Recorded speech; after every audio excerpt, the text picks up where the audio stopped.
Bonjour à tous, vous écoutez l'Europe en 43 minutes, émission présentée par la Maison de l'Europe de Tours, Centre-Val de Loire, Europe Direct. J'ai le plaisir d'accueillir aujourd'hui Christine Bousquet-Labouéry, professeure émérite d'histoire médiévale à l'Université de Tours et vice-présidente de la Maison de l'Europe. Bonjour Christine. Bonjour Astrid. Alors, bonjour à tous. Bonjour à tous. Alors, aujourd'hui, nous allons parler de l'Autriche, pays qui fête cette année ses 30 ans d'adhésion à l'Union européenne. Alors, est-ce que vous pouvez nous dresser dans un premier temps une petite fiche d'identité de l'Autriche ? Oui. Alors, déjà, la première chose, c'est quand on pense à l'Autriche, on a des images toutes faites qui nous viennent à l'esprit. La Vienne impériale, Mozart, Strauss, Haydn. Le Tyrol. On a les montagnes alpines, le Tyrol, oui, bien sûr. Mais on a aussi, quelquefois un peu moins, mais pourtant c'est important, une longue histoire politique et culturelle au cœur de l'Europe. C'est un pays carrefour et c'est un pays qui aujourd'hui donc est un État stable, prospère, qui est membre de l'Union européenne. Donc c'est important de le connaître. Alors une petite fiche d'identité, c'est assez facile à faire, assez rapide. D'abord c'est une république, je le rappelle, une république fédérale parlementaire. C'est un pays qui fait à peu près 83 000 km². C'est un petit pays. Je rappelle que la France, pour comparer, c'est 500 000, donc on est vraiment tout à fait dans une autre dimension. À peu près la taille d'une grande région française, c'est quasiment. À peu près. Et la population tourne autour de 9 millions, un peu plus de 9 millions. Donc un pays assez petit quand on le regarde.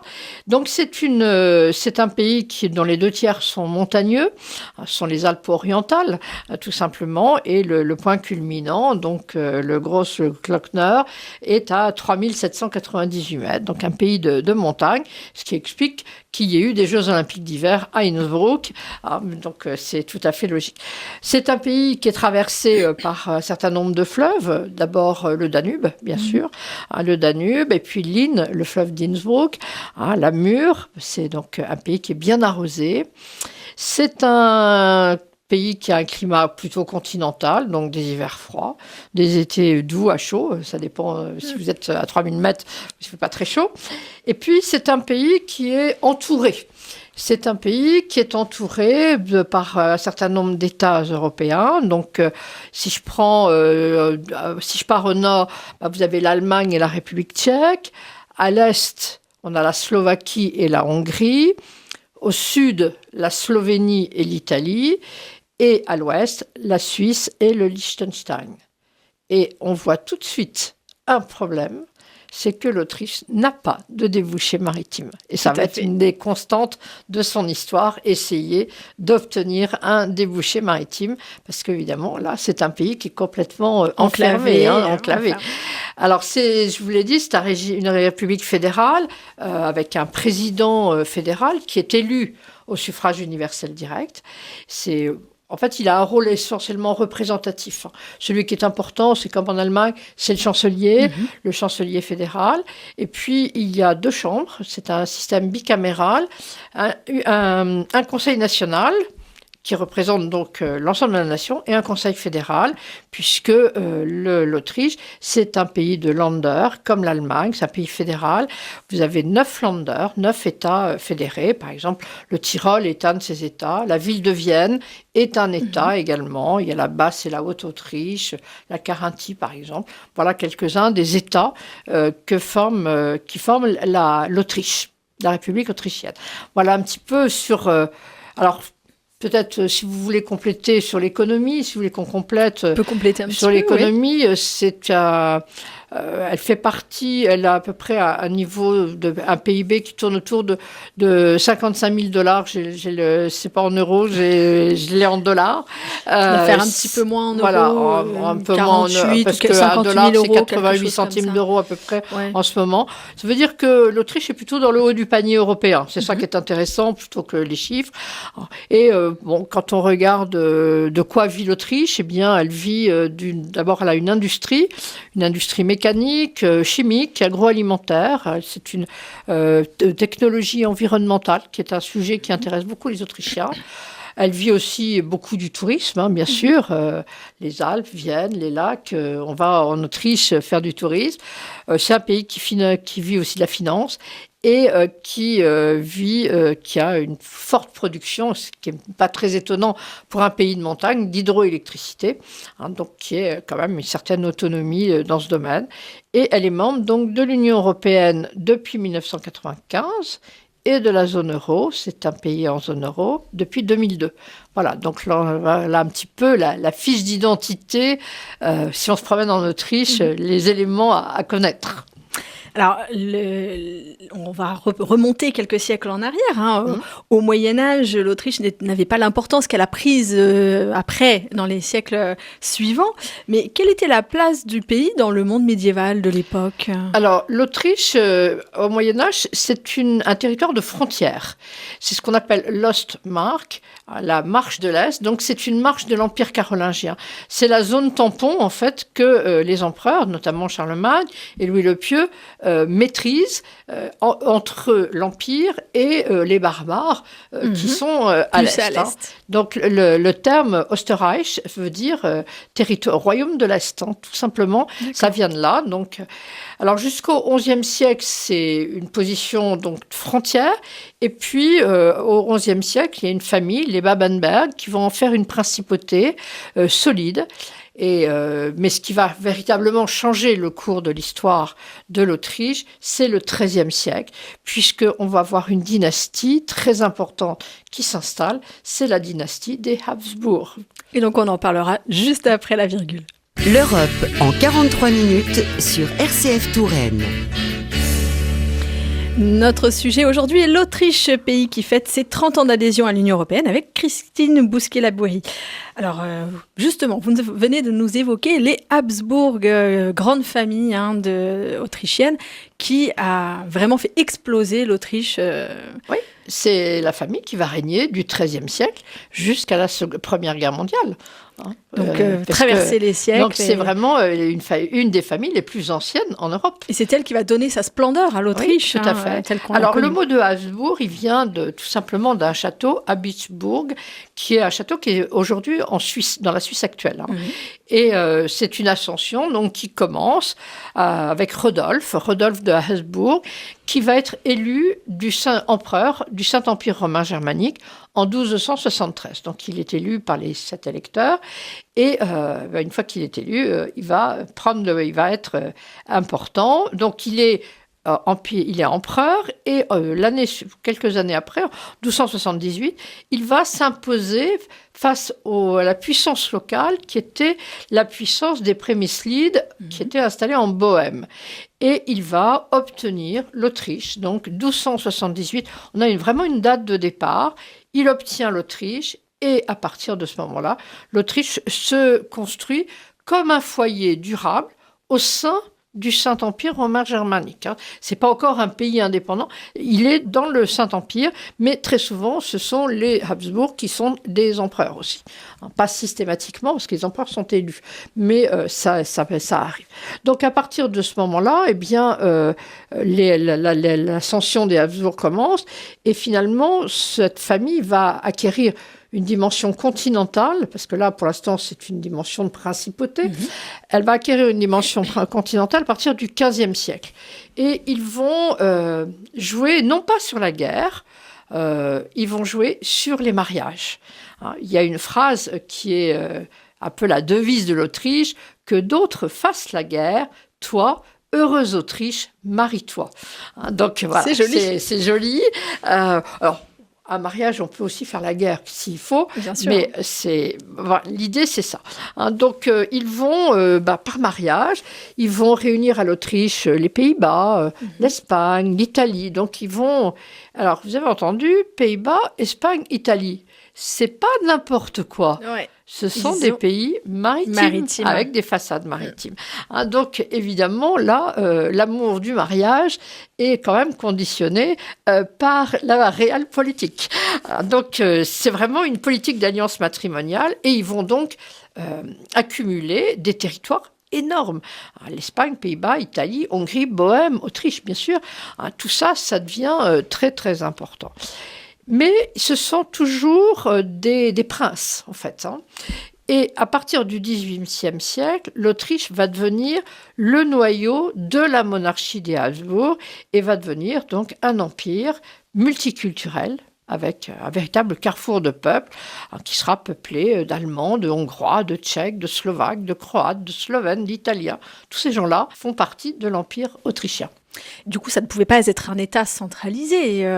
Ils avaient des gouvernements, des gouverneurs. Alors, ils avaient des représentants, mais Vienne était la capitale, bien entendu. Et d'autant plus qu'à partir du XVe siècle et jusqu'au début du XIXe siècle, les Habsbourg vont fournir presque en continu les empereurs du Saint-Empire romain germanique. Donc évidemment, il y a superposition de pouvoir. Vous avez l'Autriche qui va réunir dans sa main un certain nombre de terres par la politique matrimoniale. Et comme par hasard, celui qui fait ça est aussi empereur et donc va mener une politique continentale du Saint-Empire. Et d'ailleurs, vous avez une devise qui va être la devise de l'empereur Frédéric III, donc Frédéric III Habsbourg, qui règne au XVe siècle. Et c'est la devise qui s'appelle AEIOU. Ça veut dire « Austriae est imperatore orbi universo ». Même si on n'a pas fait beaucoup de latin, on devine la teneur de ce que je viens de dire. Il appartient à l'Autriche de régner sur le monde. Donc, heureuse Autriche, marie-toi. Vous voyez qu'il y a un petit gap quand même entre les choses, même si on utilise toujours cette politique matrimoniale. Donc, ambition universelle des Habsbourg d'Autriche. D'autant que ça ne plaît pas à certains voisins, parce qu'il y a eu des guerres.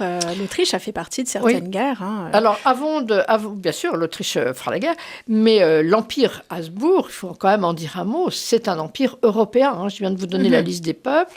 Et Vienne va devenir un centre majeur, un centre politique sur lequel on peut revenir.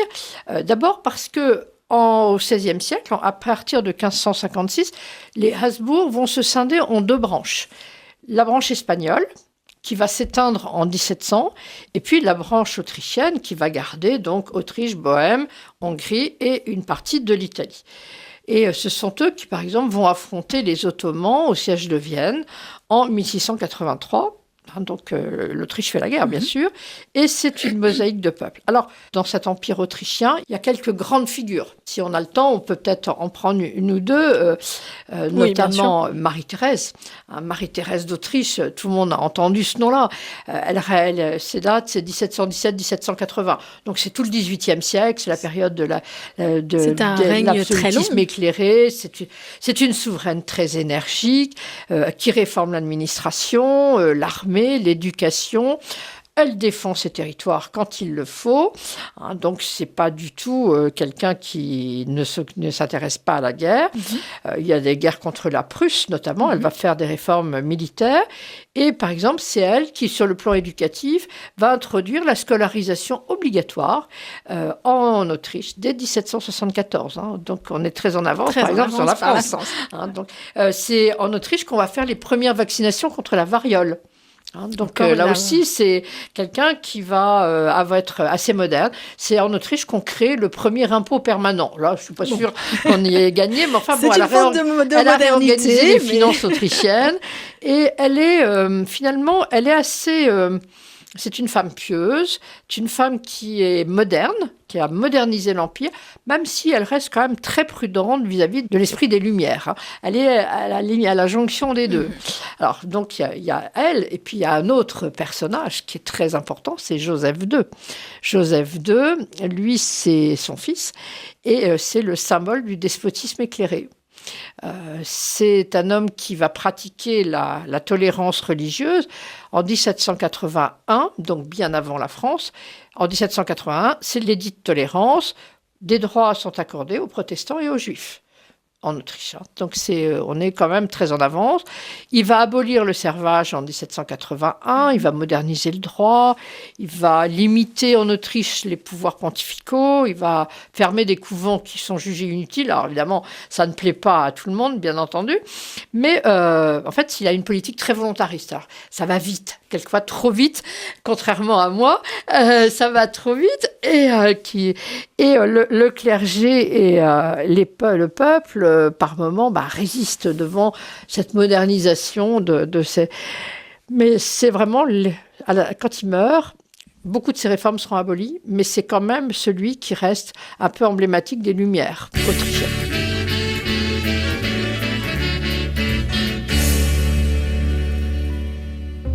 Parce que la nouveauté est rarement une surprise, Planisphère cherche à comprendre l'actualité dans l'espace et dans le temps. Chaque semaine, des historiens, géographes, géopoliticiens, journalistes ou acteurs des relations internationales prennent le temps d'expliquer les soubresauts du monde. Planisphère, c'est chaque samedi à 19h30. RCF, l'Europe en 43 minutes. Christine Bousquet-Labouéry nous parle de l'Autriche qui fête cette année ses 30 ans d'adhésion à l'UE. Vous venez, Christine, de nous évoquer deux personnages éminents, politiques, mais aussi dans les réformes autrichiennes.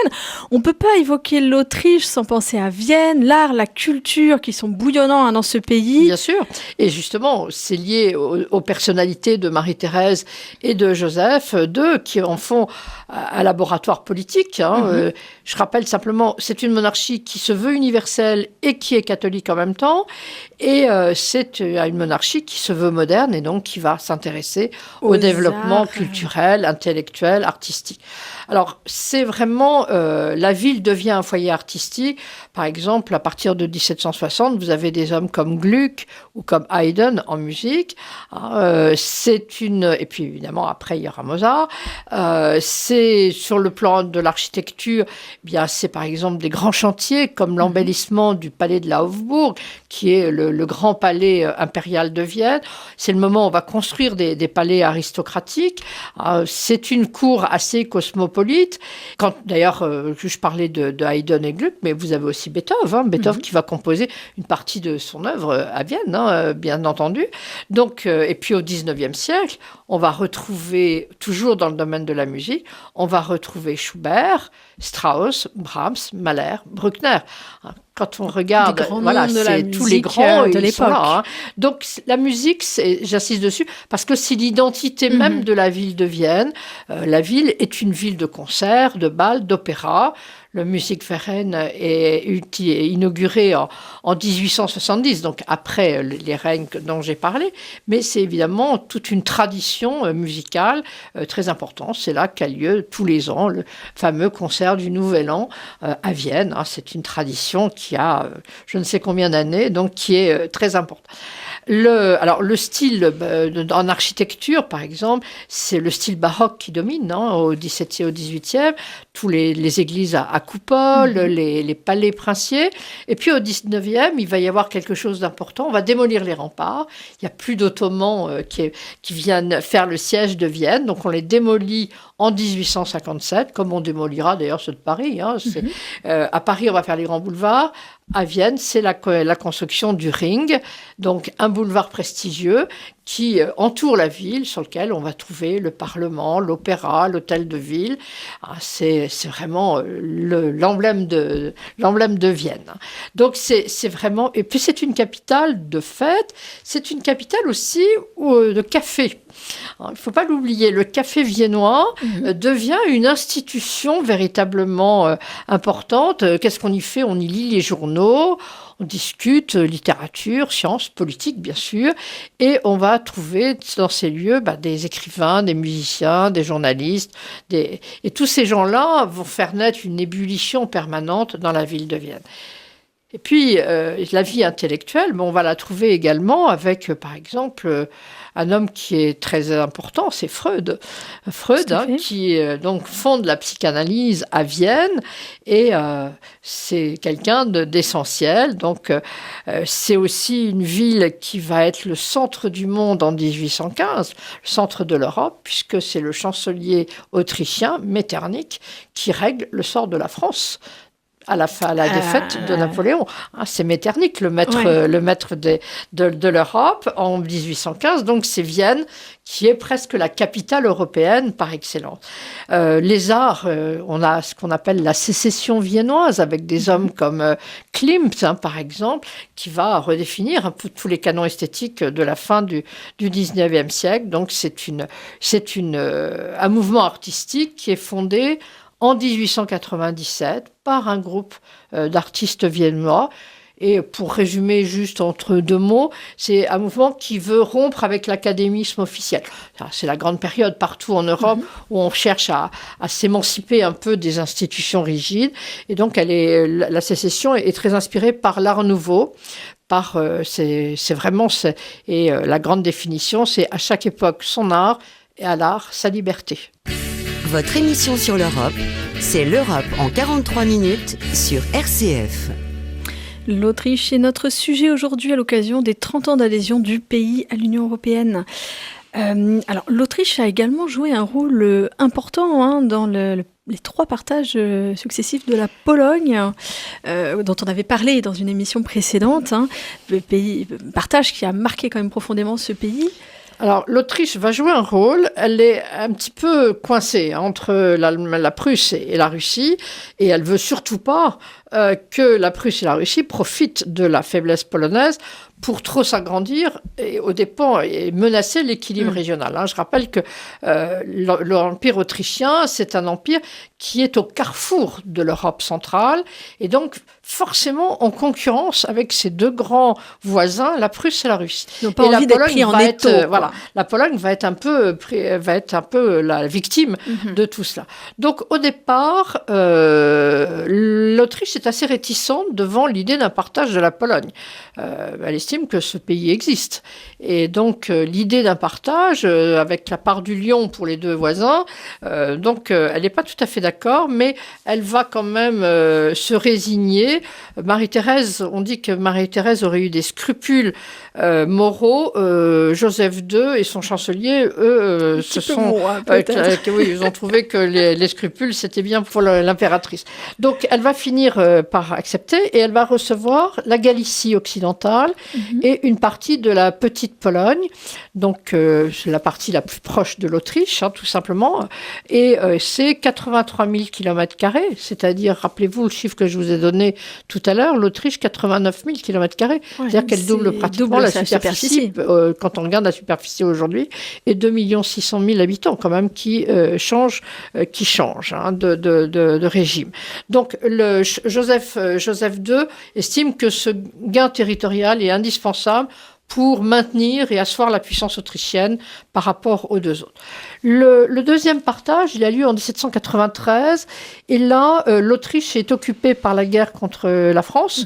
Je rappelle que quand même, la reine de France, Marie-Antoinette, qui vient d'être décapitée en 1793, elle était la fille de Marie-Thérèse, et donc elle était autrichienne.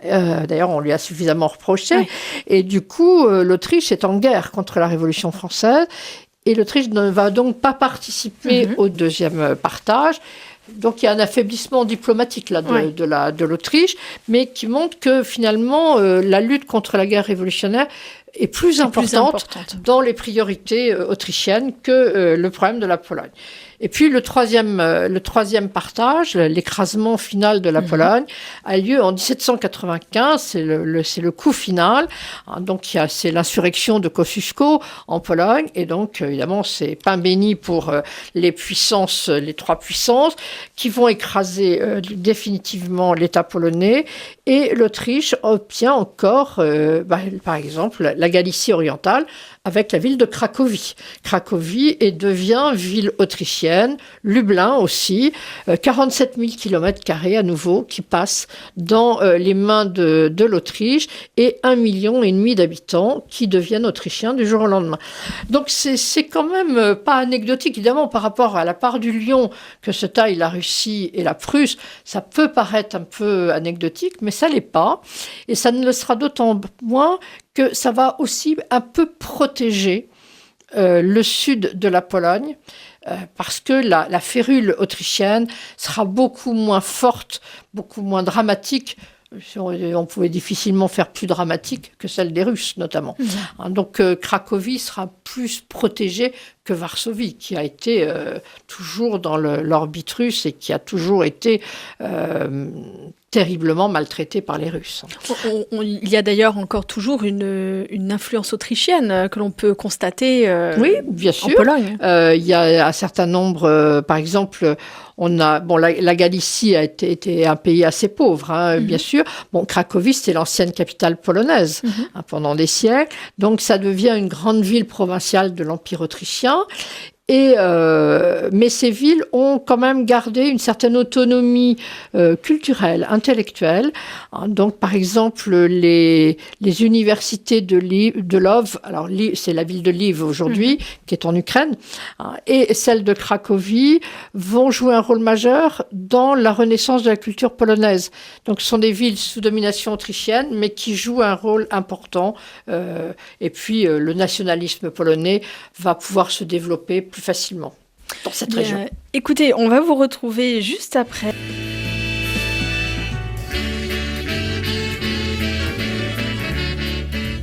RCF à Amboise, 100.4, à Cheverny, 96.4. RCF, l'Europe en 43 minutes. Alors, vous nous parliez tout à l'heure, on parlait du partage de la Pologne. L'Autriche était un petit peu réticente à ce partage. Je crois que vous avez quelques mots de l'impératrice. Oui, voilà, parce que il fallait quand même justifier d'être partie prenante au partage. Et Marie-Thérèse n'était quand même pas du tout à l'aise. Alors, elle a dit... Plutôt que d'y prendre part, j'aurais préféré qu'on me coupe en morceaux. Mais puisque mes voisins en profitent, il faut bien que j'en prenne aussi. Donc on voit bien que là, il y a une tension entre des scrupules moraux, sans doute réels, et puis la réelle politique, tout simplement. Alors son chancelier, lui, il est beaucoup moins, il fait moins dans le sentiment. Il va dire, il n'est pas possible de laisser nos voisins s'agrandir à nos dépens sans que nous en retirions notre part. Donc là, c'est clair. Plus clair. Et Joseph II, il essaye de jongler avec tout ça, et il est pragmatique, il est réaliste, et il va dire, les scrupules ne doivent pas nous rendre plus faibles que nos voisins. Si nous ne prenons rien, la monarchie sera perdante. On ne peut pas être plus clair. Donc c'est vraiment, évidemment, quand on voit la solitude de la solitude de la Pologne, à ce moment-là, Kosciuszko, le chef de l'insurrection polonaise, dit « Les nations qui tombent n'ont d'autre soutien que leurs propres bras ». C'est assez intéressant de penser à cette phrase dans les situations de l'Ukraine aujourd'hui. Oui. Et les nations qui tombent n'ont d'autre soutien que leurs propres bras. Ça résume, on ne peut plus clairement, par rapport aux positions autrichiennes, la solitude un peu tragique de la Pologne à cette époque-là. Donc l'Autriche est rentrée très tardivement dans l'Union européenne, finalement, comparée à des voisins comme l'Allemagne, l'Italie, qui ont été vraiment des pays fondateurs. Ils sont rentrés qu'en 1995. Comment ça s'explique cette entrée tardive? Ça s'explique par le poids de l'histoire du XXe siècle. Les Habsbourg ont été chassés du trône. Charles Ier, le fils de François-Joseph, le neveu de François-Joseph, a été chassé du trône en 1918. Donc, il s'est exilé avec sa femme, l'impératrice Zita, et tous leurs enfants. Et donc, l'Autriche est devenue une république et a basculé du mauvais côté, puisque l'Anschluss a réuni l'Allemagne et l'Autriche à Hitler. Donc évidemment, la Seconde Guerre mondiale, l'Autriche est dans le mauvais camp, les Alliés vont occuper l'Autriche comme ils ont occupé l'Allemagne, bien sûr. Ils ont occupé l'Autriche. Et il va falloir du temps pour que la nation autrichienne puisse sortir. Parce qu'on n'a pas eu le temps de le dire, mais au XIXe siècle, sous le règne de François-Joseph, la Hongrie, par exemple, a lutté contre l'Autriche pour gagner son indépendance. Donc l'Autriche était déjà un peu en recul. L'empire autrichien, c'était plus le grand empire brillant de Marie-Thérèse ou de Joseph II, c'était un empire qui se repliait sur lui-même, sur la partie autrichienne. La Hongrie avait réussi à devenir autonome. Et là, l'Autriche est occupée, et ça va durer 10 ans. L'Autriche sera occupée jusqu'en 1955, où elle va obtenir son indépendance. puisqu'elle n'est plus indépendante, elle n'existe plus finalement comme pays. Elle obtient l'indépendance en 1955. Si vous vous rappelez ce que je vous ai dit sur les frontières, si vous regardez bien, à côté de l'Autriche, vous avez des pays qui sont tous dans le bloc soviétique. Oui. Tous. Donc, c'est un pays qui est un peu en situation compliquée. Et du coup, les Alliés vont autoriser l'Autriche à devenir indépendante à condition d'être neutre et de ne pas rentrer dans une institution comme la CE qui est en train de se former. Il va falloir donc du temps pour que l'Autriche puisse rentrer. Vous avez dit que tous les pays faisaient partie du bloc soviétique, non, parce qu'on a quand même l'Italie. Oui, mais tous les pays d'Europe de centrale. l'Est. Tous les pays d'Europe centrale. Voilà. Mais quand vous regardez, la Hongrie, la Pologne, tous ces pays-là sont vraiment dans le giron soviétique. Oui. Et parce que l'Autriche, on n'a pas eu le temps, mais tout le 19e siècle, il y a quand même eu des périodes compliquées pour l'Autriche, notamment, par exemple, l'indépendance de Venise. Venise était une ville autrichienne. Venise avec un accès sur la mer. Oui, oui, bien sûr. Il y a Venise qui prend son indépendance en 1797 et autre ville sur la mer, autre ville italienne, c'est Trieste. Trieste qui choisit une autre voie puisque dès le XIVe siècle, Trieste s'est mis sous la protection des Habsbourg pour se prémunir contre les tentatives d'expansion vénitienne. Donc donc vous avez là un port autrichien très important, puisque en 1797, c'est le seul port autrichien sur la Méditerranée. RCF, à Chinon, 103.8. À Vendôme, 101.9. L'Europe en 43 minutes sur RCF Touraine. L'Autriche fête cette année ses 30 ans d'adhésion à l'UE et c'est notre sujet aujourd'hui. C'est un pays fascinant que vous nous faites découvrir, Christine, aujourd'hui. Alors, il y a un personnage qu'on ne connaît pas, très peu, qui pourtant a une importance au niveau autrichien, mais aussi pour l'Europe. C'est Otto de Habsbourg-Lorraine. Oui. Qui est cet homme ? Alors, c'est le fils de Charles et de Zita. Donc, le dernier empereur, finalement. C'est donc le fils du dernier empereur qui a vécu toute sa vie en exil, ou une partie de sa vie en exil.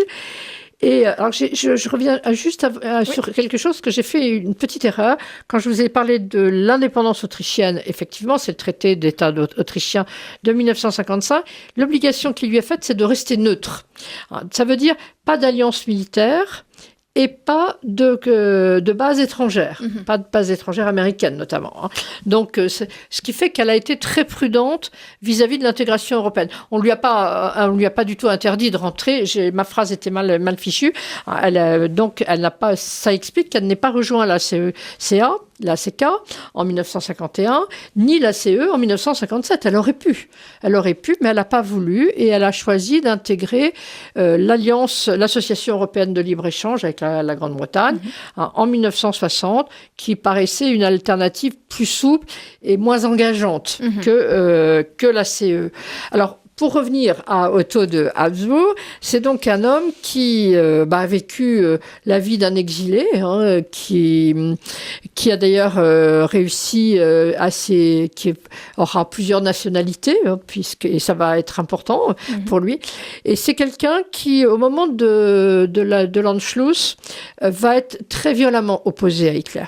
Il n'acceptera jamais l'alliance hitlérienne, jamais il n'acceptera ça.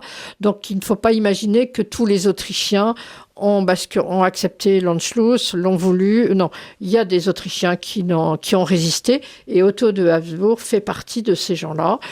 Et c'est un Européen convaincu, Otto. Il a été élu au premier Parlement européen alors que l'Autriche n'était pas membre encore de la CE, tout simplement parce qu'il avait pris la nationalité ouest-allemande. Et là, on retrouve dans ce personnage cette configuration intéressante de l'Européen qui a plusieurs pays et qui peut être aussi bien l'un que l'autre. C'était le premier parlement élu au suffrage universel voilà, de le premier 79. parlement Parce qu'il y avait eu des suffrage- parlements oui, avant, tout à fait. mais c'était... Le premier, oui, quand je dis premier parlement, c'est suffrage universel, bien sûr, 79. Et du coup, il a été élu pendant 20 ans. Et ça a été un artisan vraiment de la politique européenne, du rapprochement, notamment du rapprochement avec les pays qui étaient en train de se libérer du joug soviétique. Il a été quelqu'un de très important. Il parlait plusieurs langues. C'est un homme essentiel, hein, le Rodolphe de Habsbourg. Et pourtant, Otto de Habsbourg, oui. Rodolphe aussi, mais là, j'étais en train de mélanger Otto et Rodolphe. Et pourtant, c'était pas forcément gagné au début, puisqu'il a cherché au début à rétablir un petit peu le royaume, enfin de reprendre son règne. Il espérait redevenir roi. Il espère toujours. On espère toujours, quand on est une famille en exil, on espère toujours reprendre ses fonctions. D'ailleurs, quel que soit dans la hiérarchie sociale, c'est assez humain. Bon, les Autrichiens avaient tourné la page et ils voulaient pas revenir en arrière. Hein, donc, mais il a assez vite compris. Hein. Il a assez vite compris. Donc, il fait partie des gens qui ont véritablement permis à l'Autriche de redéfinir sa neutralité. À partir du moment où l'Autriche voit le bloc soviétique qui est en train de commencer à s'effondrer et la mondialisation, l'élargissement de la communauté, l'Autriche risquait d'être très seule. Donc, ils ont choisi finalement de rentrer dans l'UE tant qu'ils ne rentrent pas dans l'OTAN. Hein, ils ne sont pas d'alliance militaire, ils restent fidèles à la déclaration de 1955. Et véritablement, c'est la chute du mur de Berlin en 89. L'Autriche est maintenant au cœur d'une Europe qui est en pleine recomposition, dont on ne sait pas très bien, en 1989, où elle va aller et comment ça va se passer. Et donc, elle va se rapprocher de la communauté européenne pour adhérer d'ailleurs, elle dépose sa demande d'adhésion en 89, donc toute la partie négociation qui est toujours importante. Je rappelle pour tout le monde que, tout bêtement, il faut mettre toute la législation nationale aux normes européennes. Donc, ça prend du temps. On ne peut pas faire ça en 15 jours, hein, bien entendu. Donc, les négociations vont aboutir en 94 et il y aura un grand référendum qui approuve l'adhésion avec plus de 66% de oui. Donc, une adhésion franche. Et donc, le 1er janvier 95. Et c'est pas du tout un hasard. L'Autriche rejoint l'UE avec 2 autres pays. Pas n'importe lesquels. La Suède et la Finlande.